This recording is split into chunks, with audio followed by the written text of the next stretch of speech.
keeps no room for sleep, we're stacking streaks. Game time pressure, we don't retreat. We too deep, the fields I beat. Crunch it cleats, the roars alive. 40 yards to thrive, we dive. Hustle, grind, no compromise. Under the lights, we rise, we rise. 4&D, we make the call. One last shot to take it all. Push the line, oh, watch it fall. We too deep, we stand tall. Revering kings, the stakes are steep. Blitz so hard, opponents weak. Mind on the goal, the end zone's near. Victory's voice is loud and clear. Snap that ball, the clock won't wait. Every play decides our fate. Chasing dreams beyond the gate. It's 4&D, we dominate. 4&D, we make the call. One last shot to take it all. Push the line, oh, watch it fall. We too deep, we stand tall.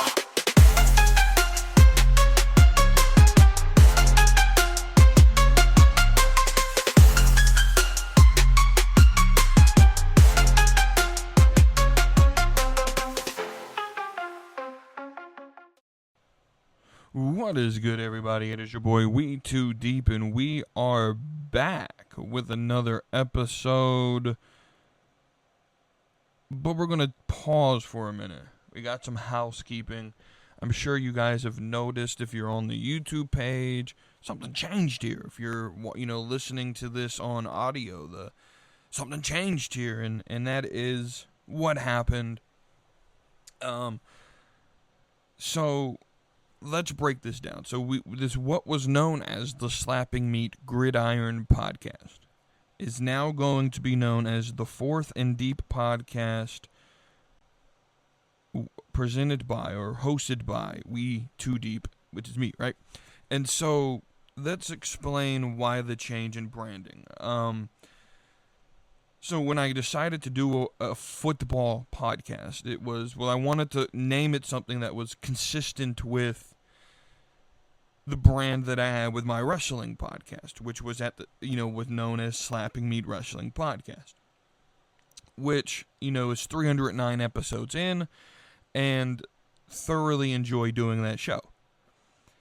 What I've noticed over time, and what I've started to feel with that branding, is that it's a little childish, and I think that outside of the hardcore wrestling fans who know where Slapping Meat comes from, with the Big E interview during COVID, big meaty men slapping meat on the wrestling side, those fans probably got it, but it's still an awkward name and probably keeping people from taking the podcast seriously, as well when it comes to possibly getting potential guests on the show. Part of me wonders if this is the reason that they don't want to go and promote something that's a little bit childish. So on the wrestling side of this, we also rebranded, and it's going to be called In the Ropes with WETOODEEP, right? In the Ropes being the podcast name.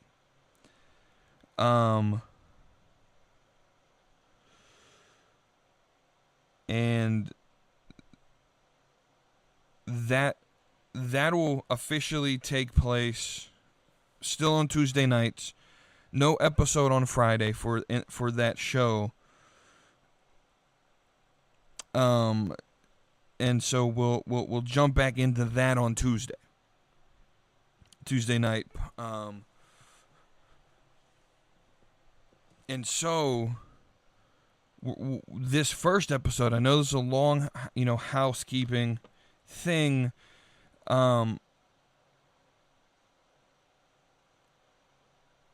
We are going to move forward with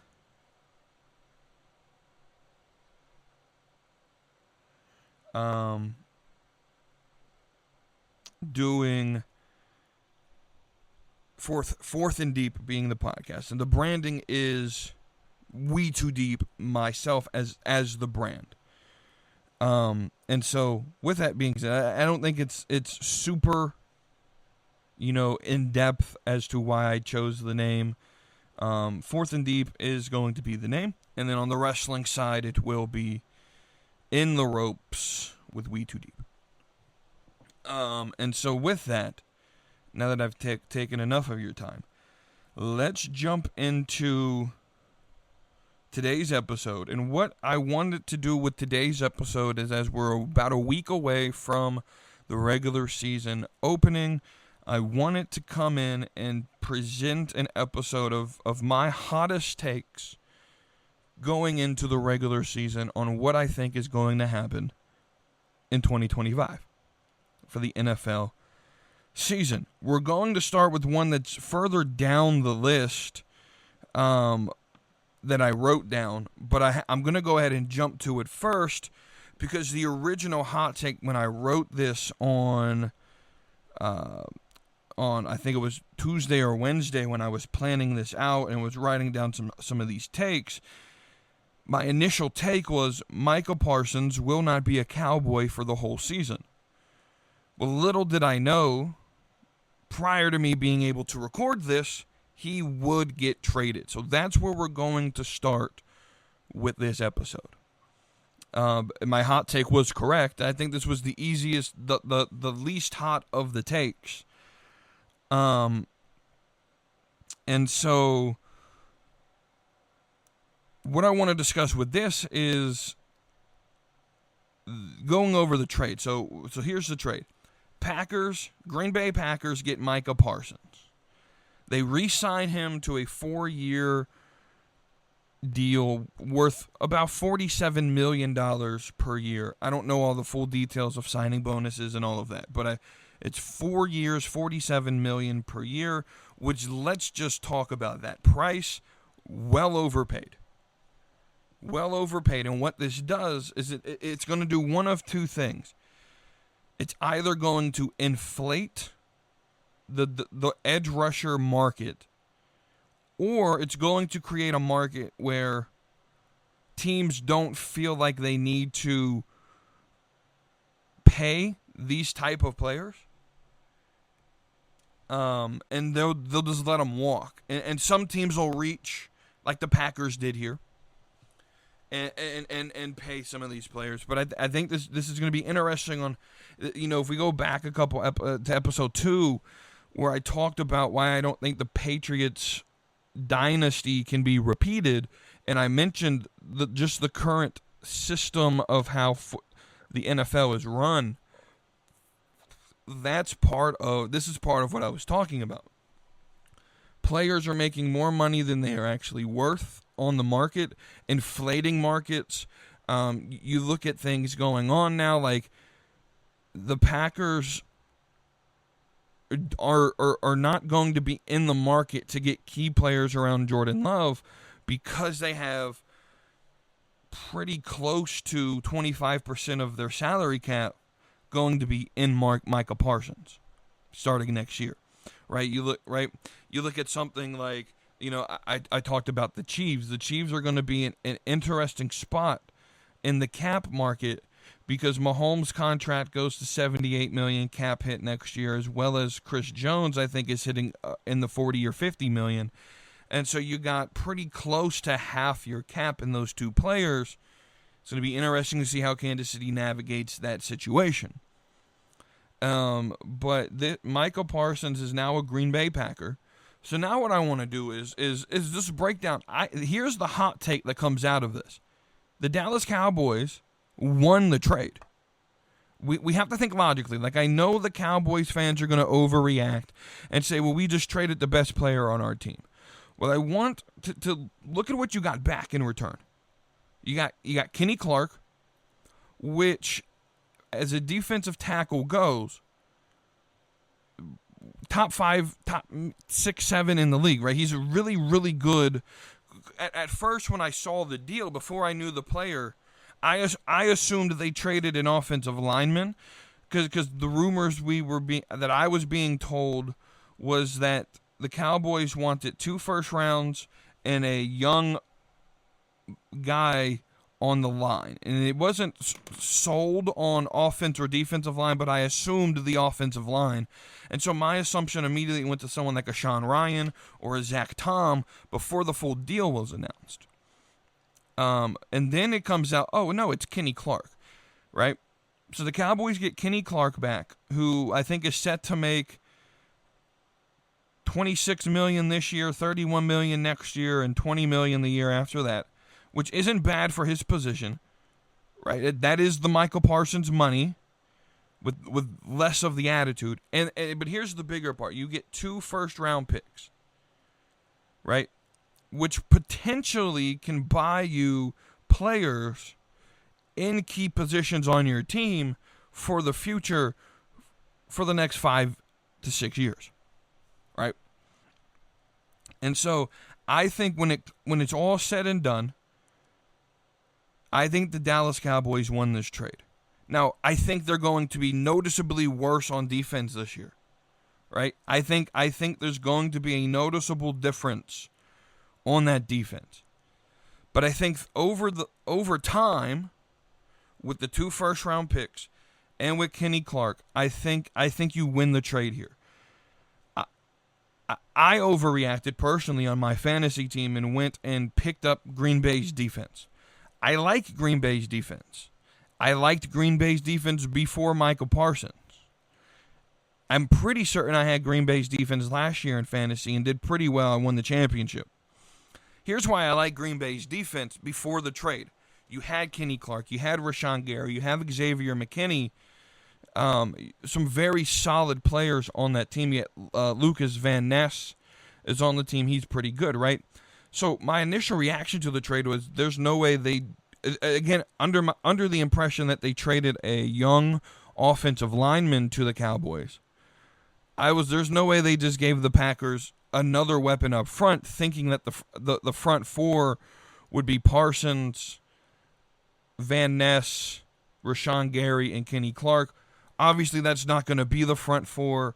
You're going to pull Kenny Clark out of that. We'll see how they navigate that. But I still think this Packers defense is really, really good. In all the areas that you need to be good. You got good secondary. You got a good linebacking core. And you got Micah Parsons and Rashawn Gary coming on the edges.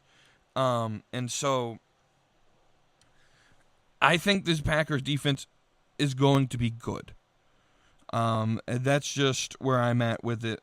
But the way I look at it is trading 2 first-round picks and then paying Micah Parsons $47 million a year are real negatives to me when it comes to how you run a football team. This is an obvious position or a move to try to get to the playoffs and try to find success within the next 2 years. And I think that's how we have to view this. They viewed this as we're willing to sacrifice this season and next season for the chance of having Micah Parsons and Skip Bayless and all the crash outs that he did. And Skip Bayless is the last person you really want to trust when it comes to the Cowboys because there is a lot of bias there. He immediately did what I thought Cowboy fans would do. Well, Micah Parsons isn't that good anyway. But when you actually sit and listen to his argument, I don't necessarily think he's wrong. He had a very good rookie season. He's struggled with injuries the rest of his career so far. And one has to wonder if he's been figured out. This makes the NFC North very interesting, though. I know for me, I did not have the Packers in the postseason that I can recall. Let me see if I can find if I even still have my predictions for the postseason.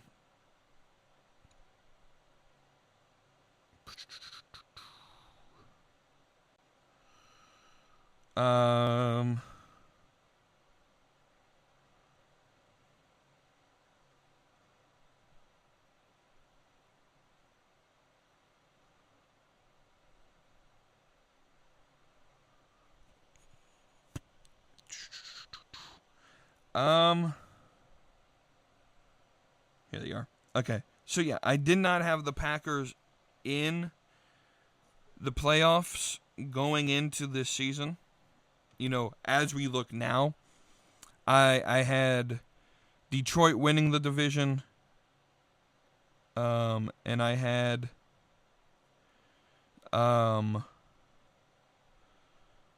Chicago sneaking in as the 7th seed.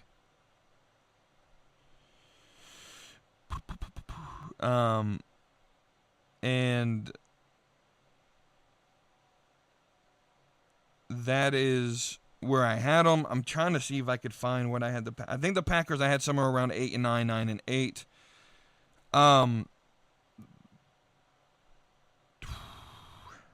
Do I think this changes that? I think they could sneak in over the Bears now. That division gets real tricky. Minnesota's going to be a tricky team to figure out. So that NFC North gets very interesting. But overall, I think when it's all said and done, when we look back in about 4 or 5 seasons, because Dallas typically drafts very well, at least in the first round. They typically nail that first round pick. I'm thinking of Tyler Guyton. Thinking of historically they tend to draft very well. They don't tend to keep players long term, right? And ultimately at the end, I would not have done this trade just on either side of the deal. And I'll still say this. Dallas won the trade, but they will not win a Super Bowl because of this trade. Dallas will not win a Super Bowl until Jerry Jones leaves as owner and GM, and the entire Jones family is out from running that team. I mean, if Jerry just hired a director of football operations, I think the team instantly gets better if he steps back and puts a football guy in charge. But let's continue with some more of these hot takes. So we'll start with the NFC East. And I have with the NFC East, I have the Washington Commanders will win the NFC East this season. The Giants are one of the easier schedules in the league. Or excuse me, the Giants have one of the hardest schedules in the league. And they have a team that's not built for immediate success right now, right?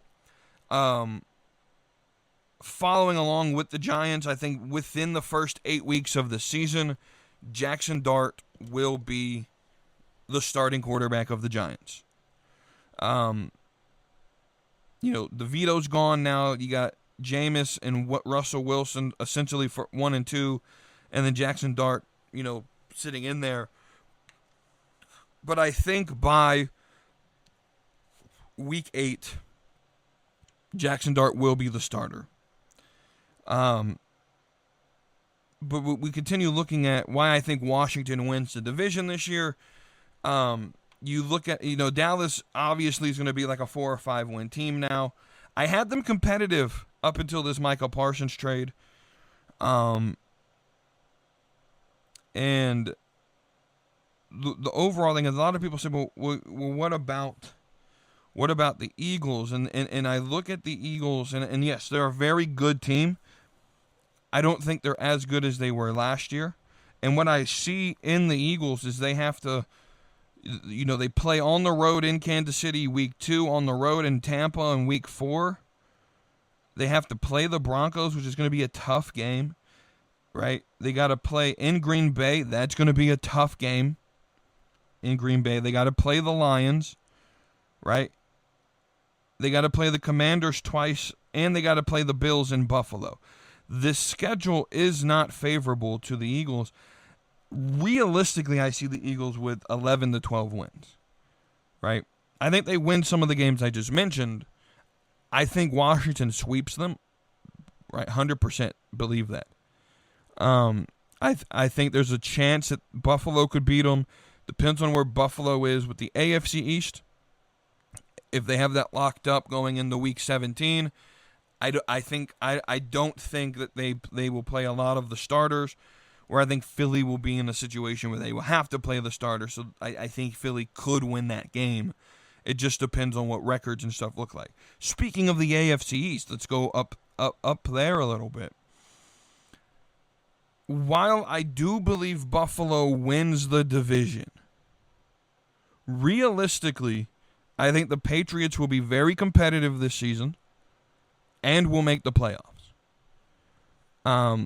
And the hotter take alongside of this is I think the New England Patriots will sweep the Buffalo Bills.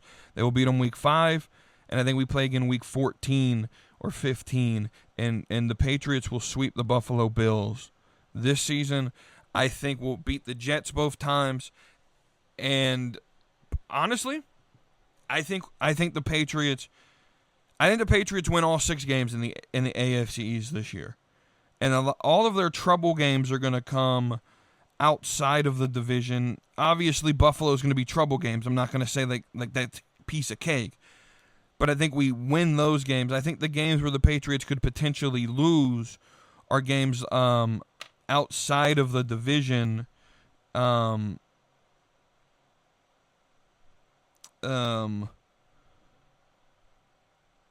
I'm looking at games like the Buccaneers in Tampa could give us some issues, depending on the Bengals. The Bengals in Cincinnati could give us some issues. The Ravens in Baltimore could give us issues. Those are the 3 games I'm looking at. The Falcons in New England are going to be interesting. I think we can pull it out, but that's going to be an interesting game. Obviously, the 2 Buffalo games are going to be close and could go either way.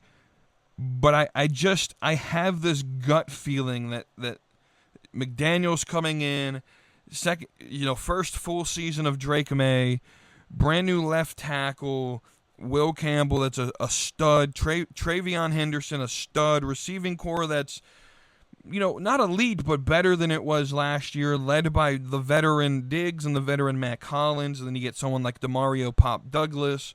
You get a guy, the new Wes Welker or Edelman and Efton Chisholm. I really, really believe that this Patriot offense was the problem last year. This Patriot offense will be competitive and will make the playoffs this season. The defense is just as good, if not better, than it was last year. We get Christian Barmore back in the middle with new signee Milton Williams. We're going to be banging, a banger team when it comes to the pass rush in the middle. On the ends, depending on how they run it, it could be Harold Landry and Keon White, or a whole various mix of defensive edge rushers that we put in the middle. We add a Robert Spillane. We move Marte Mapu to linebacker, which is sort of what he plays. He's sort of that Isaiah Simmons, Jeremy Chin type. He came into the league as a safety, but had the body type and the athletic ability to play linebacker, so they asked him to move the linebacker. He made the team, I think partially because he was willing to change positions. So he'll probably play that, an outside linebacker position that probably plays, nickel at times. Fernie Jennings, I think, led the team in tackles last year. That might have been Jawan Bentley, and he's gone. But Fernie Jennings is a really good player. You go back to the secondary in that corner, you got Gonzalez and Carlton Davis. You got Duggar back there at safety, which the other safety spot's going to be questionable on who fills it. Is it going to be Del Pettis, who's going to, that Patriot defense, though, is, it's going to be Jabril Peppers. So Jabril Peppers and, Duggar, Del Pettis, and various amounts of other guys back there. I still could see the Patriots making a move by the deadline to make the team better. Where that is, I have no idea, but that's an interesting situation. So we'll move on to other hot takes here that I have. We'll stay in the AFC. We'll go to the West. We got 2 things that I'm predicting for the AFC West. The first thing is that the Denver Broncos will win the AFC West. Just as I was talking about with Philly's schedule, Kansas City's schedule is not favorable. For them. First, they're in Brazil playing the Chargers, which is not going to be an easy game by any means. That's a week from today. They then again have to play the Eagles, so that's that flip-flop game of it's hard for both teams. They got the Ravens on week 4, they got the Lions week 6, they got the Commanders week 8, the Bills week 9, the Broncos twice. I made a prediction when I did, my preseason predictions for records. I said the Commanders are going to beat the Chiefs week 8. I'm sticking to that take. And so the Chiefs realistically could be like 10-7, 11-6 at the end of the season. Whereas you look at the Broncos schedule and they don't have as tough as a schedule, and I think the team is much better than they were last year, in my opinion. So I'm going with Denver winning the AFC West. The second one happening is, again, with the Chiefs. Travis Kelce will retire at the end of the year, starting the downfall of the Chiefs. I've already mentioned before about the cap hell they're about to enter, but Travis Kelce is on his last year of his deal. He just got engaged. I think that's a distraction waiting to happen in the locker room. I think he's checked out of football. I really do.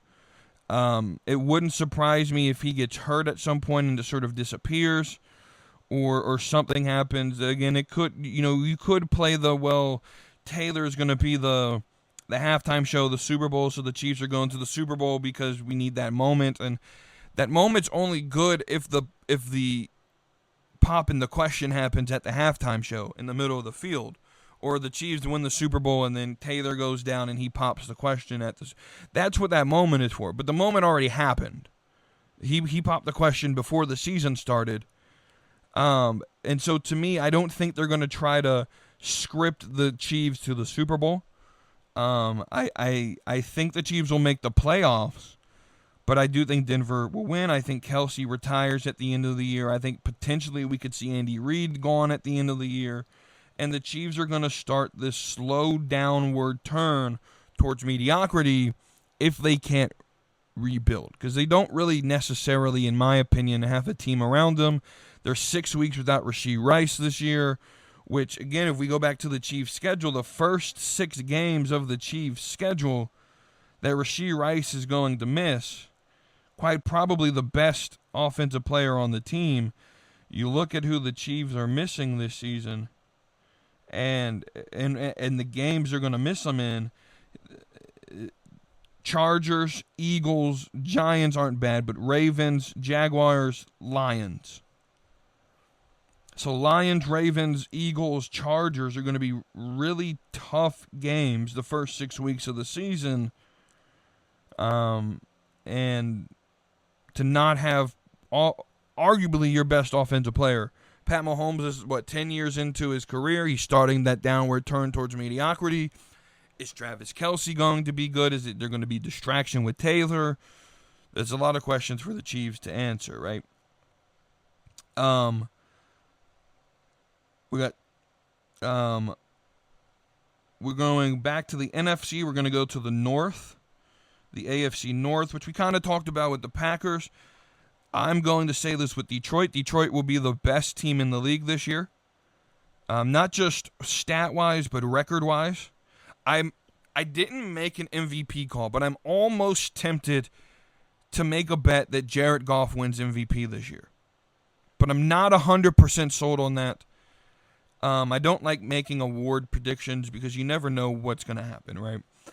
But Detroit will be the best team in the league, will win the Super Bowl, and here's where the heat gets intensified. I believe they will be the first team ever to go 20-0, and the first team ever to be undefeated in a full season of football, and have a full season as well in their history where they won 0 games. Remember the 0-16 season. And so I think Detroit is going to go 20-0. I don't see a team that will beat Detroit this year. I think Detroit, all around the roster, has the best roster in football. Just all around best team in football. I think they got the best coach as well, and that's a main thing that, why I like Vrabel as the Patriots coach over Gerard Mayo, nothing really changes. I mean, the offense changes. We're not going to run West Coast offense anymore. But there's a culture set. The whole season last year with Gerard Mayo as a Patriots fan, I just felt there's no culture here. He's gliding by, especially as we started losing games. It just felt like he was in cruise control and didn't necessarily care about winning games. He just wanted to get through the season. And so there was no real culture being built. When Vrabel was hired and throughout this offseason, there's a culture being built in the coach hiring and the drafting of someone like a Will Campbell and a Travion Henderson who are big physical players who are willing to change culture of the team even as rookies. There's a whole different culture there. And I think in Detroit, what you have in Detroit is the prototypical model of building rebuilt teams. You take a team that's stuck in the mud, you get a head coach that's a former player, perhaps a former player of the team, who can set culture and knows what players go through, who's fun, not strict like Belichick, where Belichick's coaching style worked in the early 2000s, where it was all about discipline, right? And the players were used to that, but we're getting a newer, younger age group of players that want less micromanagement of everything that gets done, and just wants to be told what to do and then to be expected to do it without the micromanagement. And that's, universally across the working market, the job market right now. My generation of workers, we don't want to be micromanaged, right? And I think the football players are the same way, the younger football players, right? And they want to have fun and they want to be able to enjoy the game that they play as a job, right? And so I don't think the Belichick method of coaching works anymore. I think what we see with Dan Campbell is there's expectations, and when expectations are met, you can also have fun doing that. And so I see the same thing happening with Vrabel, right? You look at the Lions, and it comes through the draft, it comes through free agency, it comes through building players, and it doesn't come with the building block of the team being the quarterback. Jared Goff is your quarterback. Now, they kind of overpaid for Goff, I'll be 100% honest, but their building blocks are key positions like receiver with Amon-Ra and Jahmyr Gibbs at running back, and Laporta at tight end, and Hutchinson at the edge rushing position, and the Iowa linebacker, I can't think of his name right now, that plays middle linebacker, who's a stud, right? And just guys like that all over this Lions team. This is one of the best, well-built teams I've ever seen. On paper at least, and I may be overhyping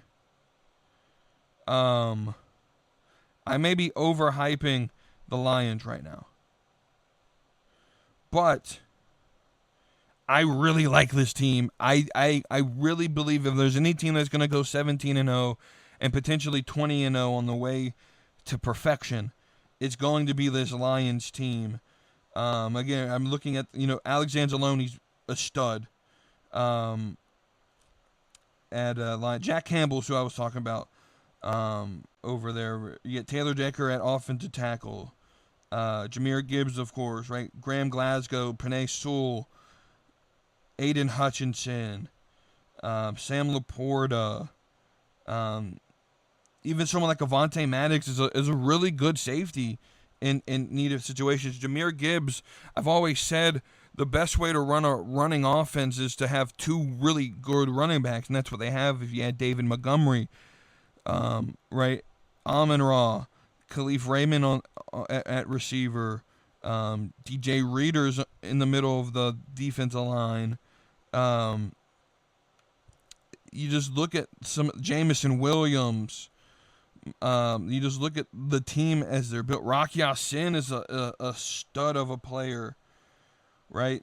You just look at who's on this team, and I get excited for this team. I think this is really a really good team in the building here. So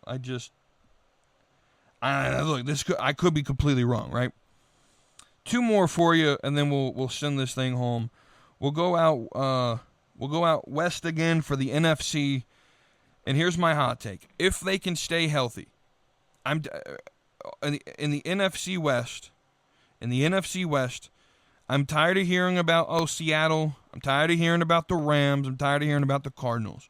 Here's my hot take: if they stay healthy, not only will the San Francisco 49ers win the NFC West, they could be the second seed or the third seed. And I don't think they'll be the first seed because I think the Lions are going perfect, right? But I really think San Francisco, if they stay healthy, can be the number 2 seed. I really do believe that. I think they're the best team in that division, without a doubt. And what the issue, and this is why I had to put this clause in here, is can they stay healthy? If they do, I think they're the best team. If they don't, I think they're really going to struggle. And so we'll end this one last time because I wanted to save this for last. We're going to revisit the AFC West, and we're going to talk about the Raiders. Overall, I don't think the Raiders will be much improved. I'm just going to be honest. I don't think adding Geno and Pete Carroll back together in different uniforms automatically makes the team good. But more so what I want to talk about is my last hot take of this episode is I believe, at least for this season, I'm not going to project his career, but I believe there is a lot of overhyping of Ashton Jeanty, and I believe he will end up becoming a bust. I'm not going to take away that he was a great college running back, but bro, let's look at the type of talent they were playing last year.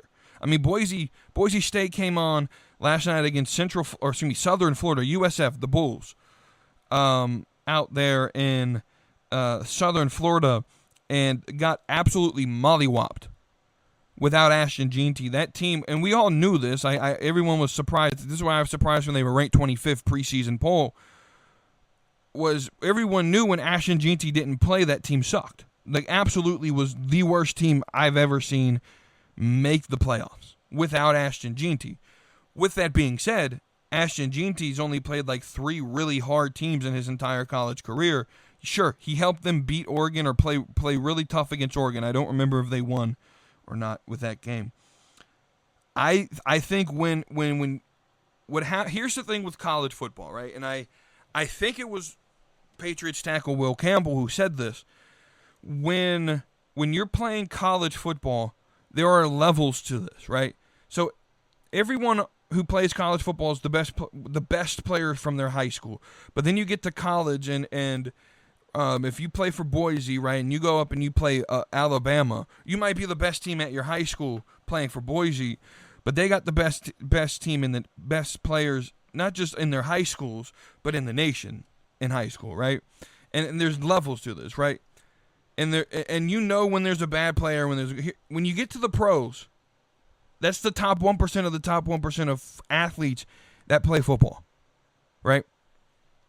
Ashton Jeanty is going to face really hard competition this year, no matter what team he plays against. The top 1% of the top 1% of football players play in the NFL. I'm not saying Ashton Jeanty's not good. What I'm saying is the level of competition is far above anything he's ever had to play against in college.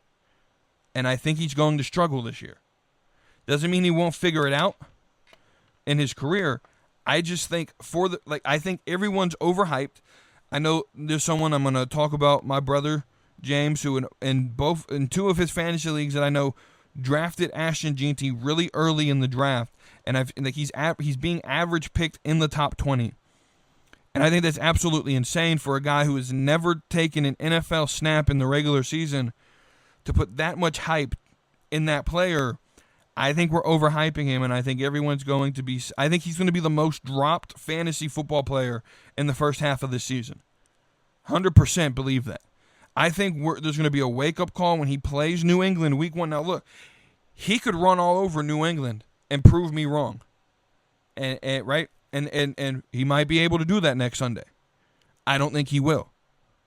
Because if there's anything New England knows how to stop, it's the run. I don't think he's on the right team. I don't think he's ready for this level of competition. And I think Ashton Jeanty's going to be a bust. So with that said, comment some of your hot takes. Comment what you thought on my hot takes. Thanks again for watching 4&D. I'm WETOODEEP, and until the next episode, I will see you next Friday, and I hope you have a great rest of your weekend. 4&D, we make the call. One last shot to take it all. Push the line, don't watch it fall. We too deep, we stand tall.